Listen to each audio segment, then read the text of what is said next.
Imagine waking up one morning to discover that thousands of tons of the world's most trusted store of value quietly vanished from the global market overnight, not because of a crash or a war headline, but because one country moved faster, deeper, and more silently than anyone expected.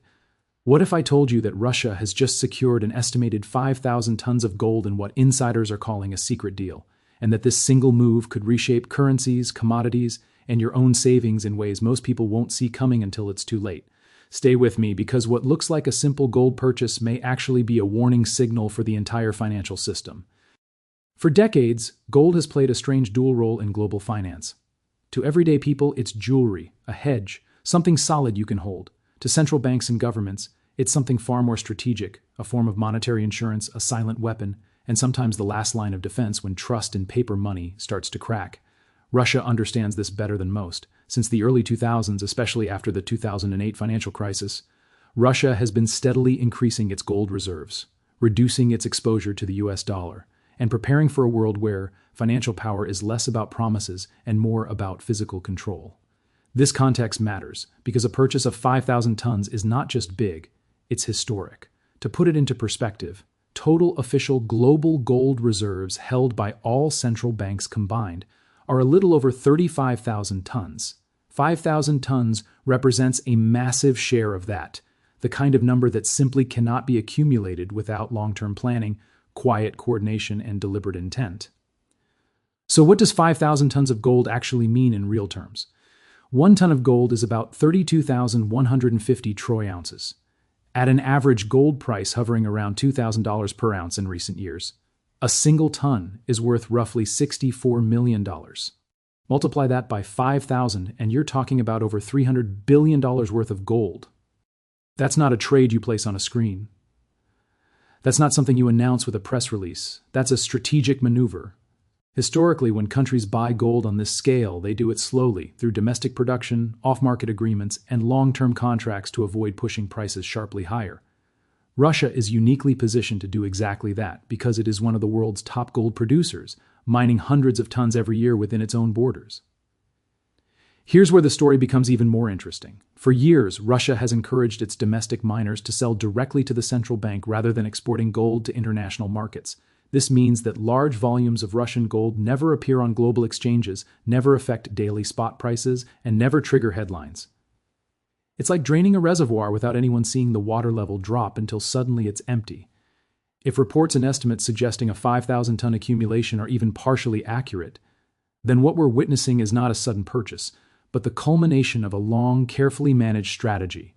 Think of it like slowly filling a vault behind closed doors while the rest of the world is distracted by stocks, crypto, and short-term yields. Why would Russia do this now? To answer that, you need to understand how gold functions when sanctions, trade restrictions, and currency freezes come into play. Unlike dollars or euros held in foreign banks, physical gold stored within a country's borders cannot be frozen, canceled, or digitally blocked. It doesn't rely on payment systems or international goodwill. It simply exists.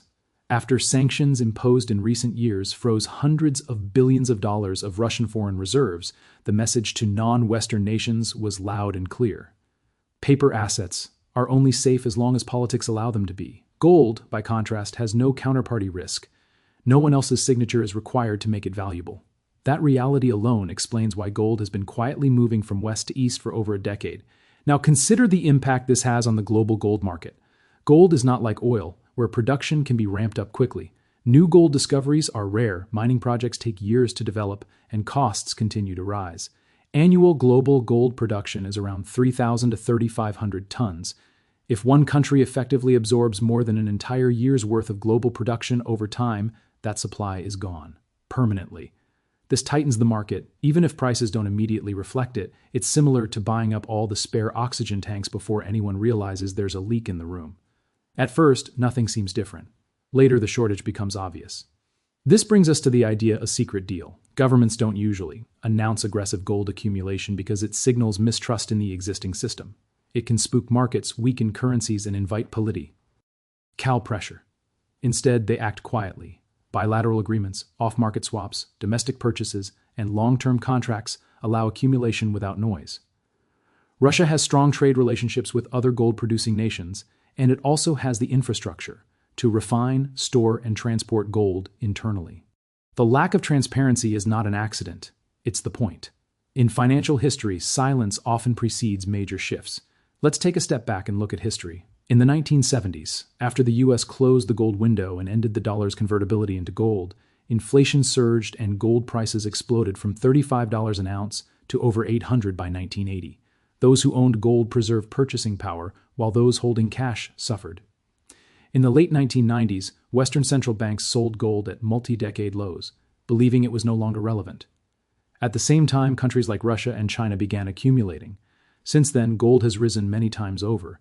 History doesn't repeat perfectly, but it often rhymes, and today's environment of high debt, geopolitical tension, and currency competition feels familiar. Another critical angle here is the dollar itself. The US dollar remains the world's reserve currency, but its dominance relies on trust, trade, and stability. When large countries actively reduce dollar exposure and increase gold reserves, it's a signal not of collapse tomorrow, but of preparation. Gold doesn't replace currencies in daily life. It anchors confidence behind the scenes. If Russia truly controls an additional 5,000 tons of gold, it dramatically strengthens its balance sheet, improves its ability to settle trade outside the dollar system, and increases its leverage in any future monetary reset.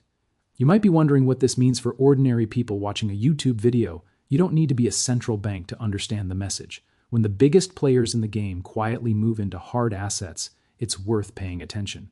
Gold is often dismissed as old-fashioned, boring, or unproductive, yet it has outlasted every fiat currency in history. Stocks represent growth, bonds represent debt, cash represents trust, but gold represents certainty. It doesn't promise returns, it promises survival. As we move deeper into this story, we're going to explore how this alleged Russian accumulation could affect gold prices, silver markets, central bank behavior, and even the long-term value of your savings. We'll break down what's confirmed, what's estimated, and what might be deliberately hidden, and we'll do it in plain language so you can connect the dots yourself. Because whether this deal is fully acknowledged or never officially confirmed, its implications are already spreading through the system like a slow-moving shockwave centered on one ancient, unyielding asset, gold bar.